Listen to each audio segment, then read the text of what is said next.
The simple way to start to figure out who you are and what you want, instead of trying to think, what's my purpose? What's my passion? What's my purpose? What's my passion?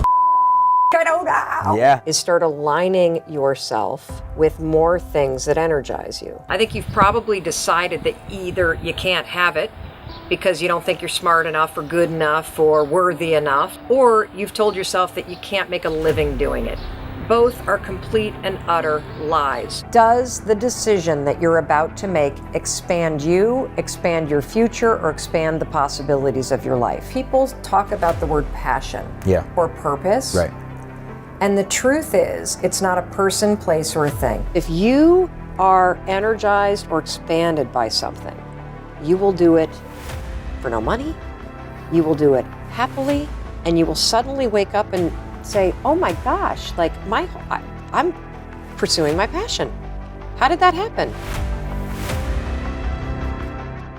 Hey everybody, I got a great question from Morgan, and she writes with a question that we get asked all the time. And that question is, what do you suggest, Mel, for accessing what you really want? You know, I talk a lot about being honest with yourself about what you want. And if you're somebody that's watching this and you have no clue what you want, I'm going to say that's total bullshit. I think you've probably decided that either you can't have it because you don't think you're smart enough or good enough or worthy enough, or maybe you think you're too old, or you've told yourself that you can't make a living doing it. Both are complete and utter lies that you're telling yourself.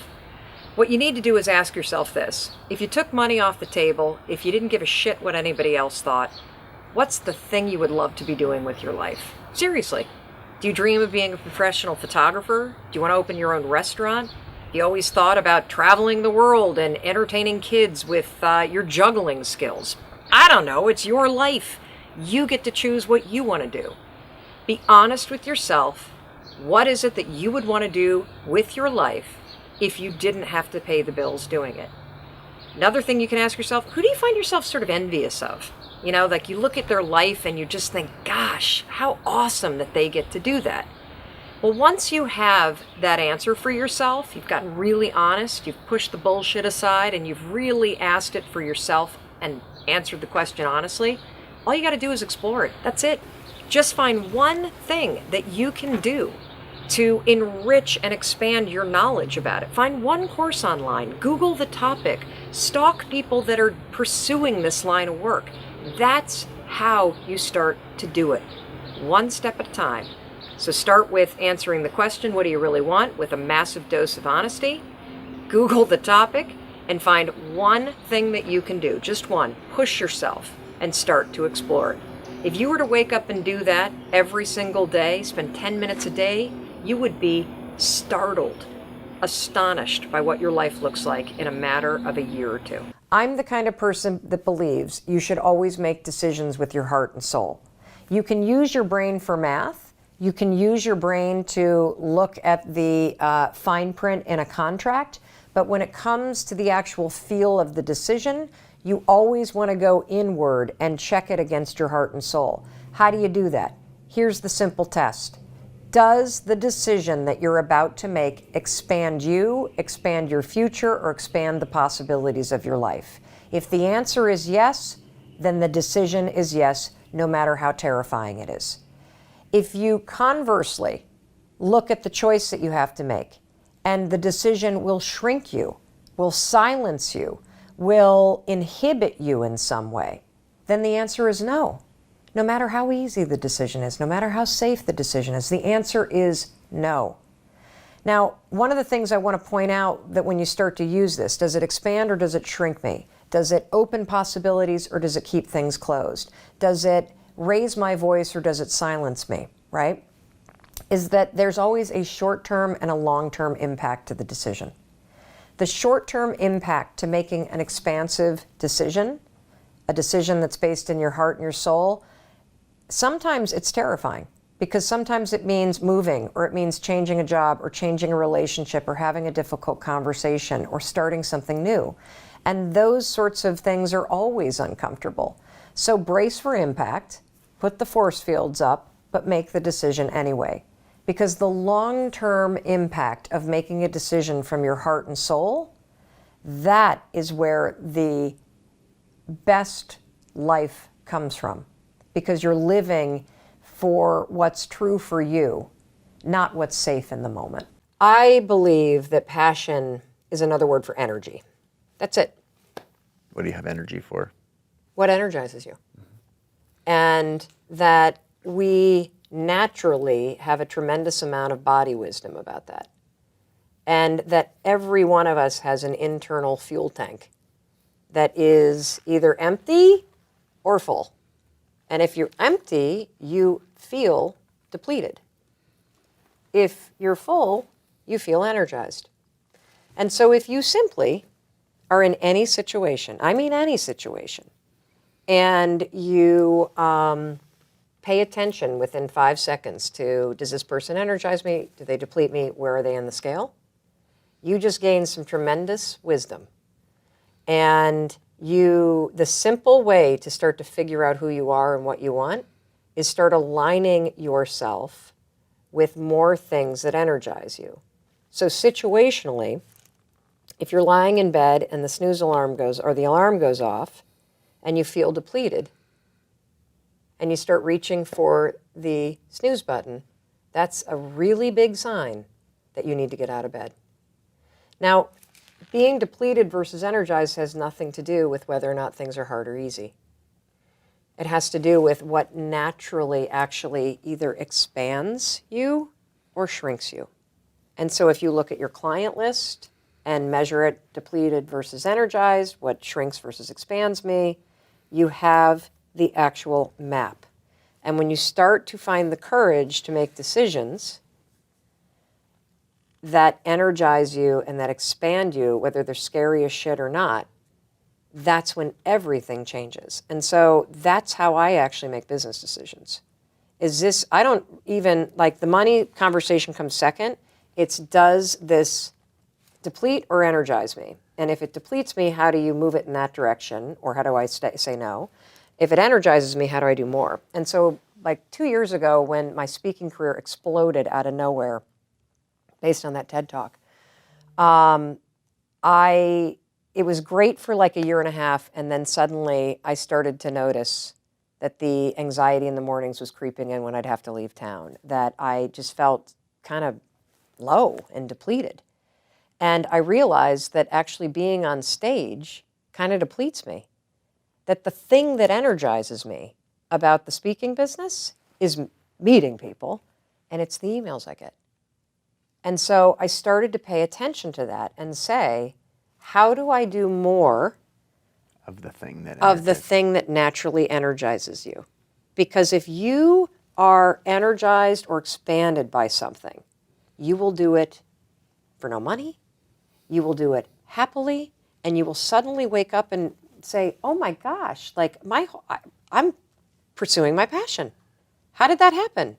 Well, it happened 1 5-second alignment at a time. Whatever energizes you, naturally expands you, feels like possibility, is exciting to do. It may be scary, that doesn't matter. It has to do with how it makes you feel. Right.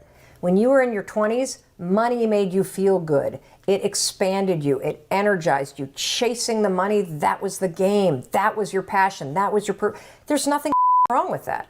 Nothing wrong with that. And I particularly want to say that to the women that are watching. Yeah, hell yeah. Because it is socialized into women not to chase success like that, not to go after the money. And so if what energizes you is amassing wealth, go for it. But and the reason why I say that is because people talk about the word passion or purpose. Right. And the truth is, it's not a person, place, or a thing. It's not. It is the feeling of being expanded and energized. Right. If you're pursuing your passion, it means that you wake up every day and are energized. Mm-hmm. So instead of trying to think, what's my purpose? What's my passion? What's my purpose? What's my passion? I don't know. Yeah. Instead of thinking like that, I want you instead to ask yourself, what could I do today that would energize me? What energizes me? If it's making money, figure out how to make money. Right. If it is making a difference, figure out how to make a difference.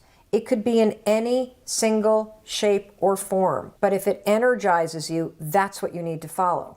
And what happens is that passion also, because it's energy, it dissipates over time.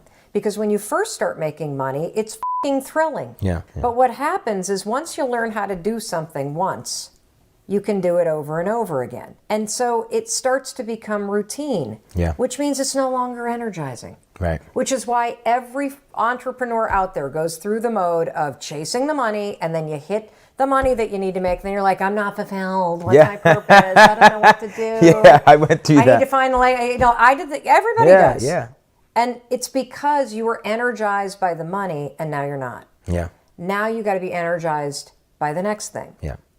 And for you, it's clearly service. It's clearly making a difference. It's empowering others. And so when I look back on my trajectory, the thing that energizes me is making people feel like they matter.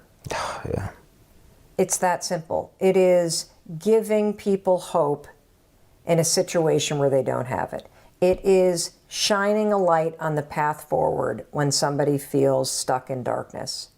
And now that I know that those moments are the things that make me get up out of bed and energize me, I can trace back all the way to the moment of being a public defender in Manhattan, 22 years old, straight out of law school, defending a kid who, and I met him for the first time. He had been arrested. I met him during night court in New York City.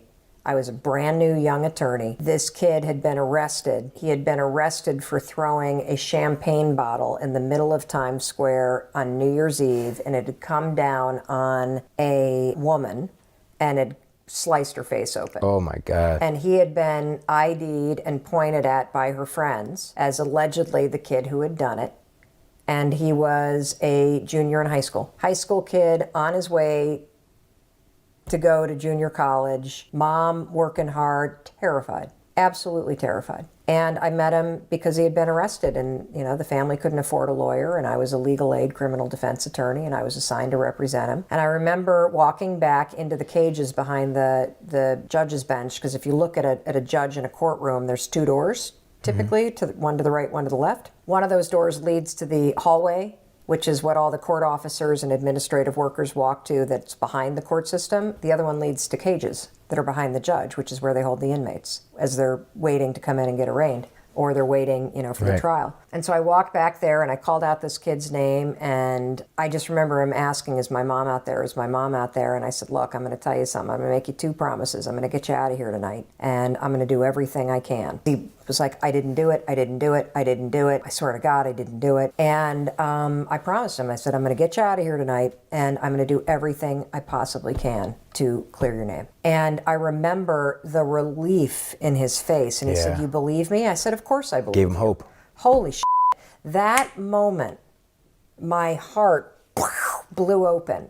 And it's those moments where you give somebody hope, where you show them the path forward, where you're stronger and clearer in that moment than they are. So now they can be. Yeah. And that's what I show up and do every single day. Hey, it's Mel. Thank you so much for being here. If you enjoyed that video, by God, please subscribe, because I don't want you to miss a thing. Thank you so much for being here. We've got so much amazing stuff coming. Thank you so much for sending this stuff to your friends and your family. I love you. We create these videos for you. So make sure you subscribe. Mwah.